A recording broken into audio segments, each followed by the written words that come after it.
मुख्यमंत्री योगी आदित्यनाथ ने देवरिया में 456 करोड़ से ज्यादा लागत की 106 विकास परियोजनाओं का लोकार्पण और शिलान्यास किया। साथ ही जन कल्याणकारी योजनाओं के लाभार्थियों को प्रमाण पत्र बांटे। सीएम ने कहा कि जितनी अच्छी कनेक्टिविटी होगी, जितना अच्छा इंफ्रास्ट्रक्चर होगा, विकास उतनी ही तेज गति के साथ आगे बढ़ेगा। बहनों और भाइयों, हमें इस बात को ध्यान में रखना होगा, जितनी अच्छी कनेक्टिविटी होगी, जितना अच्छा इंफ्रास्ट्रक्चर होगा, विकास उतनी ही तेज गति के साथ आगे बढ़ेगा। मुख्यमंत्री योगी आदित्यनाथ ने कहा कि एसआईटी की रिपोर्ट आई, तुरंत कार्रवाई प्रारंभ हो गई। सनातन आस्था के साथ जो भी खिलवाड़ करेगा वो भुक्तभोगी होगा। उसके प्रति जीरो टॉलरेंस की नीति के साथ कार्य करेंगे। जब सरकार बनी थी तब भी मैंने कहा था, जीरो टॉलरेंस की नीति से सरकार कार्य करेगी। जीरो टॉलरेंस की नीति अपराध और अपराधियों के प्रति, माफिया और माफिया प्रवृत्ति के प्रति,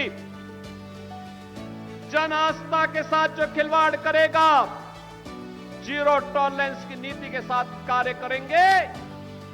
मुख्यमंत्री योगी आदित्यनाथ ने कहा कि समाजवादी पार्टी की सरकार को कौन नहीं जानता है। नौजवानों से नौकरियों के लिए पैसा वसूली करते थे, पूरा खानदान वसूली के लिए निकल पड़ता था। डबल इंजन की सरकार ने समाजवादियों की डकैती को रोका है। समाजवादी पार्टी को बुरा लग रहा है कि उनकी डकैती को पूरी तरह रोकने का काम ये डबल इंजन की सरकार कर रही है, इसलिए छटपटाहट है, छटपटाहट है। उसी छटपटाहट में जब इनको कुछ नहीं मिला तो जन आस्था के साथ खिलवाड़ कर रहे हैं। मुख्यमंत्री योगी आदित्यनाथ ने कहा कि दिल्ली से भी एक सज्जन यहाँ आए हैं, जिन्होंने दिल्ली को बर्बादी और भ्रष्टाचार के सिवाय कुछ नहीं दिया। दिल्ली से भी एक सज्जन वहाँ आए हैं आज, और मैं उनसे भी कहना चाहूंगा कि दिल्ली की जनता ने उन्हें 15 वर्ष तक अवसर दिया, लेकिन दिल्ली को उन्होंने बर्बादी के सिवाय कुछ नहीं दिया, भ्रष्टाचार के सिवाय कुछ नहीं दिया। मुख्यमंत्री योगी आदित्यनाथ ने कहा कि मुझे याद है कि 2016 में मदनपुर थाने से कैसे असलहे लूट लिए गए थे और पूरे थाने को आग लगा दी गई थी।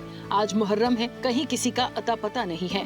कोई अस्त्र शस्त्र का प्रदर्शन सड़कों पर गुंडागर्दी नहीं कर सकता है। अगर करेगा तो फिर 7 पीढ़ियों तक भुगतेगा भी। और आज मुहर्रम है, कहीं किसी का अता पता नहीं है। कोई अस्त्र शस्त्र का प्रदर्शन नहीं कर सकता है, कोई सड़कों पे गुंडागिर्दी नहीं कर सकता है, उत्सवपूर्ण माहौल में कोई उपद्रव नहीं कर सकता है, और अगर करेगा तो 7 पीढ़ियों तक फिर भुगतेगा भी।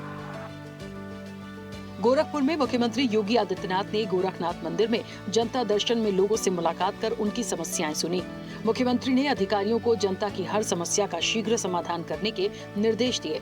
सीएम ने कहा कि लोगों की शिकायतों को संवेदनशीलता से लेकर संतुष्टिप्रद निस्तारण सुनिश्चित कराने में कोई लापरवाही नहीं होनी चाहिए। मुख्यमंत्री योगी आदित्यनाथ ने कहा कि नशा व्यक्ति, समाज और राष्ट्र के विकास में बाधा है। ये व्यक्ति की सोच, स्वास्थ्य और भविष्य तीनों को कमजोर करता है। आइए आज अंतर्राष्ट्रीय नशा निरोधक दिवस के अवसर पर नशा मुक्त समाज की दिशा में हर व्यक्ति को जागरूक कर एक बेहतर कल की ओर बढ़ें। मुख्यमंत्री योगी आदित्यनाथ ने सामाजिक समता और शिक्षा के प्रखर समर्थक राजर्षि छत्रपति शाहू महाराज की जयंती पर विनम्र श्रद्धांजलि दी है। सीएम ने कहा कि अस्पृश्यता के उन्मूलन, शिक्षा के प्रसार और सामाजिक एकता को सुदृढ़ करने के लिए उनके किए गए कार्य हम सभी को सदैव प्रेरणा प्रदान करते रहेंगे। मुख्यमंत्री योगी आदित्यनाथ ने लोकप्रिय राजनेता, भाजपा परिवार के वरिष्ठ सदस्य, केंद्रीय मंत्री धर्मेंद्र प्रधान को जन्मदिन की हार्दिक बधाई दी है। सीएम ने कहा कि भगवान श्री जगन्नाथ जी से प्रार्थना है कि आपको उत्तम स्वास्थ्य, सुदीर्घ और सुयशपूर्ण जीवन की प्राप्ति हो।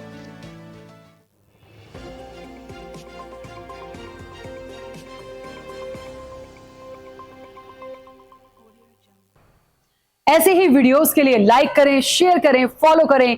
YouTube पर जाकर सब्सक्राइब कर बेल आइकन दबाना ना भूलें और ताजा अपडेट्स के लिए SwadeshLive.com पर जरूर जाएं।